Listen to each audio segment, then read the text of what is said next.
ছোট ছোট দুই সন্তানকে এতিম করে চলে গেলেন তুখোড় মেধাবী পাইলট অসীম জাওয়াদ।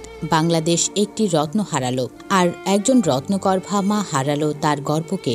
বাংলাদেশ বিমান বাহিনীর স্কোয়াড্রন লিডার অসীম জাওয়াদ ছিলেন সোর্ড অফ অনার প্রাপ্ত পাইলট। এদিকে চট্টগ্রামে বিমান দুর্ঘটনার ভিডিও দেখে হতবাক হয়েছে সবাই। ভিডিওতে দেখা যায় পাইলট ইঞ্জিনে আগুন লাগার পরেও শেষ মুহূর্ত পর্যন্ত বিমান বাঁচানোর জন্য লড়াই করে গেছেন। জনবহুল এলাকা থেকে নিরাপদে নদীতে অবতরণ করানোর জন্য চেষ্টা করে গেছেন। চাইলেই তারা আগেভাগে বিমান থেকে বের হয়ে নিজেদের জীবন বাঁচাতে পারতেন, কিন্তু তা না করে দেশের সম্পদ রক্ষা করতে গিয়ে শহীদ হয়েছেন। কয়েক বছর আগে পাকিস্তানের F-16 জঙ্গি বিমান বিধ্বস্ত হওয়ার ভিডিওতে দেখা যায় বিমান বিধ্বস্ত হওয়ার সময়ও পাইলট বিমান থেকে বের হননি। বিমান ল্যান্ড টাচ করার আগ মুহূর্তেও পাইলট বিমান সেভ করার চেষ্টা করেছে। শেষ পর্যন্ত শহীদ হয়েছেন। মেধাবী পাইলট জাওয়াদকে আল্লাহ কবুল করুন, তার শোকাহত পরিবারকে ধৈর্য ধারণ করার তৌফিক দান করুন।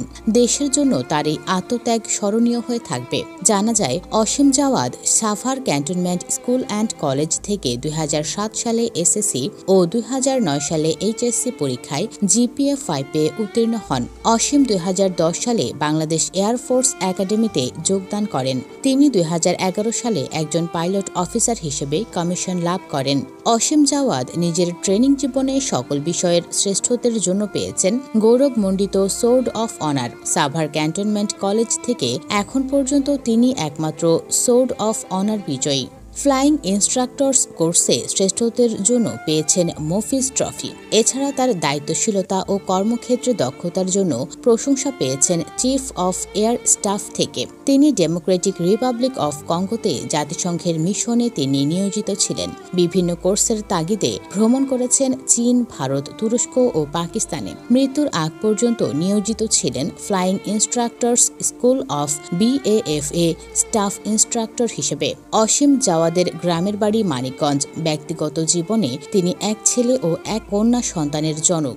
এর আগে বৃহস্পতিবার 9 মে সকাল 10:30টার দিকে চট্টগ্রাম সমুদ্র বন্দরের পতেঙ্গা কন্টেইনার টার্মিনাল এলাকায় কর্ণফুলী নদীতে বিমান বাহিনীর ইয়াক 130 প্রশিক্ষণ যুদ্ধ বিমান বিধ্বস্ত হওয়ার ঘটনা ঘটে।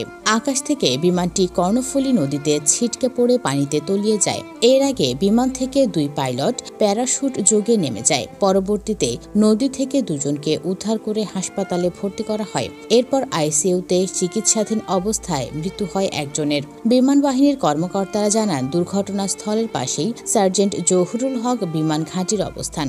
দুর্ঘটনা কবলিত বিমানটি সেখান থেকে উড়াল দেয়। উড্ডয়নের কিছুক্ষণ পরে বিমানটিতে যান্ত্রিক ত্রুটি দেখা দেয়। এক পর্যায়ে বিমানটিতে আগুন ধরে যায়। বিমানটি কর্ণফুলী নদীতে বিধ্বস্ত হয়। কর্ণফুলী নদীতে থাকা অয়েল ট্যাঙ্কার MT সালা জাহাজের লস্কর মোহাম্মদ ইয়ারুল শেখ জানান, একটি বিকট শব্দের পর 2 পাইলট অবতরণ করে। তাদের উদ্ধার করে তীরে আনার ব্যবস্থা করি। স্থানীয় লোকজন 2 পাইলটকে উদ্ধার করে বোট ক্লাবে নিয়ে যায়। পরে তাদের CMH-এ ভর্তি করা হয়। প্রত্যক্ষদর্শীরা জানায়, প্রশিক্ষণ বিমানটি দুর্ঘটনার পর মুহূর্তের মধ্যে পানিতে ডুবে যায়।